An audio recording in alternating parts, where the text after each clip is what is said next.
नमस्कार। गीतामृत पान की इस महफिल में आपका हार्दिक स्वागत और अभिनंदन। आइए हम सब मिलकर माँ जगदम्बा के स्तनों से स्वाभाविक ही बहने वाली इस दुग्धधारा गीता का सेवन करें और इसमें वर्णित तत्व जो है उसको आत्मसात करने का प्रयास करें।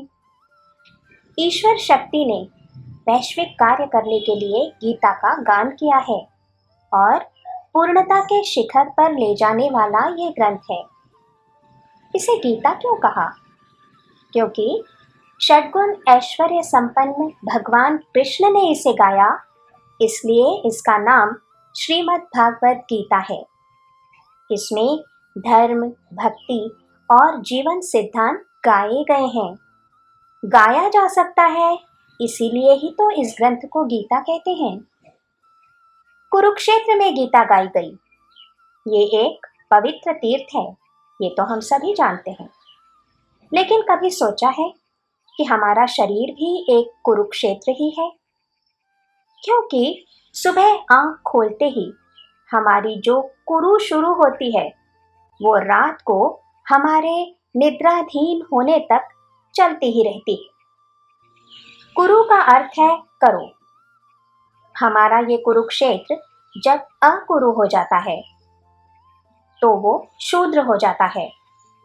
ऐसे ही कुरुक्षेत्र में जब उद्दामता, अहंकार बढ़ जाता है तब ये पवित्र नहीं रहता।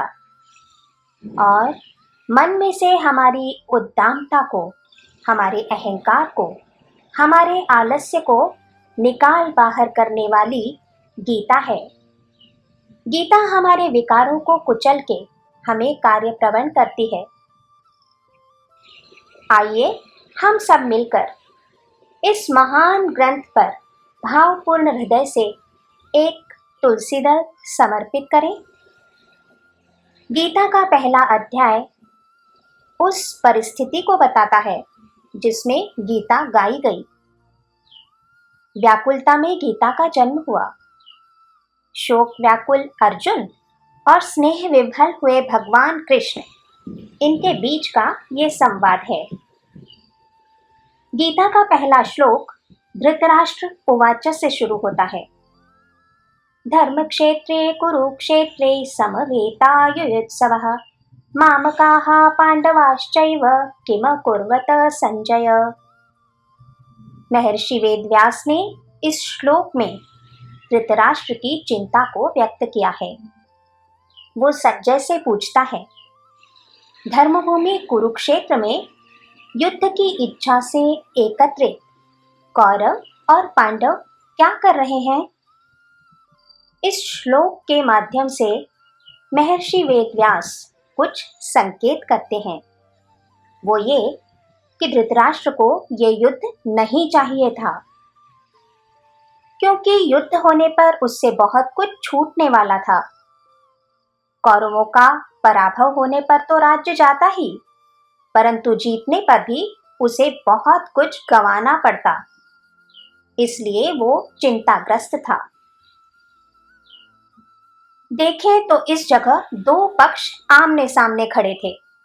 एक था धृतराष्ट्र और दूसरा धृतराष्ट्र। धृतराष्ट्र यानी जिसने सत्ता को पकड़ रखा है, वो उल्टा सीधा कर्म करके, द्यूत खेल के पांडवों का राज्य हड़प के जो सत्ताधारी हुआ है वो है धृतराष्ट्र। जबकि सामने खड़ा दूसरा पक्ष धृतराष्ट्र है। धृतराष्ट्र यानी जिसका राष्ट्र छीना गया है वो। ये सच्चाई है कि धृतराष्ट्र का पक्ष हमेशा ही लड़ाई के लिए उत्सुक होता है। इसके उलट धृतराष्ट्र का पक्ष कभी युद्ध नहीं चाहता, क्योंकि उसे युद्ध की जबरदस्त कीमत चुकानी पड़ती है। हारने पर तो सत्ता जाती ही है, लेकिन जीतने पर भी उससे बहुत कुछ छूटता है। हमारी जब अंग्रेजों से लड़ाई चल रही थी तब अंग्रेज थे धृतराष्ट्र और हम भारतीय धृतराष्ट्र थे। उस वक्त लड़ाई में अंग्रेजों ने गंवाया और हम भारतीयों ने कमाया। इसलिए ये एक त्रिकाल बाधित सत्य है कि धृतराष्ट्र पक्ष लड़ाई के लिए सदा तैयार रहता है, जबकि धृतराष्ट्र पक्ष उदासीन होता है। आइए अब हम जानते हैं कि धृतराष्ट्र कौन होते हैं। तो इसका उत्तर है कि भौतिक संपत्ति ही सर्वश्रेष्ठ है, ऐसा जो भी मानता है वे सभी लोग धृतराष्ट्र हैं। धृतराष्ट्र सदा ही अंधे होते हैं। जो लोग ताउम्र सत्ता को मुट्ठी में रखने के लिए एड़ी चोटी का जोर लगाते रहते हैं, वो अंधे ही तो होते हैं। और उनकी पत्नियां भी आंखों पर पट्टी बांधे रहती हैं। वो पुत्र और पति मोह के चलते गलत को गलत कहने का साहस नहीं जुटा पाती और इस तरह दुखी और दुष्ट संतति को पैदा करने में सहभागी बनती हैं। कुरुक्षेत्र में मेरे और पांडु के पुत्र क्या कर रहे हैं? धृतराष्ट्र ने ये जो प्रश्न पूछा, उसके पीछे उसकी एक और उत्सुकता थी। महाभारत पढ़ने पर हमें पता चलता है कि युद्ध से पूर्व श्री कृष्ण दुर्योधन को समझाने गए थे। श्री कृष्ण अच्छी तरह से जानते थे कि दुर्योधन कभी भी उनकी बात को नहीं मानेगा, लेकिन उनका उद्देश्य कौरव पक्ष को मानसिक रूप से कमजोर बनाना था। भगवान कृष्ण की इस यात्रा का पता तो सबको है, लेकिन श्री कृष्ण के हस्तिनापुर जाने से पहले संजय को धृतराष्ट्र ने पांडवों के पास संदेश देकर भेजा था। इस बात को बहुत ही कम लोग जानते हैं। संजय के माध्यम से भेजा गया धृतराष्ट्र का संदेश बड़े उच्च तत्वज्ञान से भरा था। धृतराष्ट्र ने इस संदेश में पांडवों को समझाने का प्रयत्न किया था कि महान होने के लिए जिनका जन्म हुआ है, उन्हें युद्ध करना शोभा नहीं देता। ऐसे मर्म वचनों को सुनकर युधिष्ठिर थोड़ा ढीला भी पड़ा था, लेकिन उस वक्त पांडवों के पीछे कैवर्तकः केशवः भगवान कृष्ण खड़े थे। उन्होंने संजय के वचन सुने और उसे तत्काल कहा कि आप बहुत अच्छी बातें कर रहे हैं, लेकिन जिन्होंने ये संदेश देकर आपको भेजा है ना, उन्हें जाकर कहो कि पहले वे ही इसे आचरण में लाने की शुरुआत करें। और उसी वक्त उन्होंने जाहिर कर दिया था कि वे हस्तिनापुर जाएंगे और दुर्योधन को समझाने का प्रयास करेंगे। देखा जाए तो श्री कृष्ण किसी के राजदूत नहीं थे, लेकिन वे असाधारण राजदूत साबित हुए। उन्होंने आधा युद्ध तो उसी वक्त जीत लिया था और आधा बचा युद्ध पांडवों ने कुरुक्षेत्र के मैदान में जीता। हस्तिनापुर में भगवान का तेजस्वी भाषण सुनकर वहां मौजूद क्षत्रियों के अंतःकरण डगमगाने लगे। हम लोग झूठे पक्ष का साथ दे रहे हैं, ये बात उन्हें चुभने लगी। भगवान ने उनके मनोबल जो गिरा दिए थे।